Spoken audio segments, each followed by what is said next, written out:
The ANC Women's League will commemorate the 70th anniversary of the Women's March with a wreath-laying ceremony at Freedom Park. The ceremony will be attended by surviving stalwarts of the historic 1956 Women's March and the ANC Women's League and its national officials. Now, as a prelude to Women's Day commemorations on Sunday at the Union Buildings that will be led by government. But SABC News reporter Samkele Maseko is on that story for us. Let's take you there. Samkele, good morning. So this, of course, a very important milestone, 70 years on since women from across the racial divide converged on the Union Buildings in protest against the past laws and other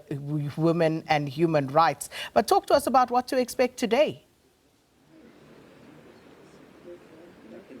Well, Sakina, what we can definitely expect is that the Women's League leadership, which will also be joined by the ANC's first Deputy Secretary General, Nomvula Mokonyane, will certainly reflect on the upcoming local government elections on the 4th of November, noting very well that the Minister of Cooperative Governance and Traditional Affairs, Velenkosini Hlabisa, will proclaim the elections today, effectively putting campaigning in full swing of all political parties, but it will automatically be also reflective of the struggles of women that they are currently facing in the current political and socio-economic epoch that South Africa and the world at large are on, particularly noting that the Women's League last week marched to National Treasury's offices led by the Minister of Finance, Enoch Godongwana, demanding that there be a discretionary fund that is set up, particularly to fight gender-based violence and femicide within the country after it was classified as a disaster by President Ramaphosa last year, saying that it has been a full financial year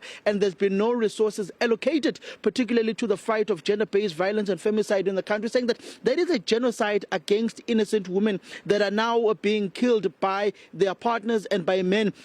at large, and that government needs to stand up and put the money where their mouth is and not only speak but not have the resources that are available and given to the Minister of Women, Children and People Living with Disability to fight this particular scourge. The Women's League Secretary General Nokuthula Nqaba spoke extensively at National Treasury's offices last week. We do anticipate that struggle stalwart Mayor Sophie de Bruyn will also form part of the wreath-laying commemoration, but it will be on the backdrop of political parties, and in particular the ANC going in towards its National Executive Committee meeting at 10 o'clock this morning, looking at the councillor selection processes, looking at the mayoral candidates that they will ultimately announce next week, Tuesday or Wednesday, and in preparations for those local government elections, and going to South Africa's biggest township, Soweto, where the ANC Secretary General Fikile Mbalula was addressing yesterday. They will depend heavily on the ANC Women's League in collaboration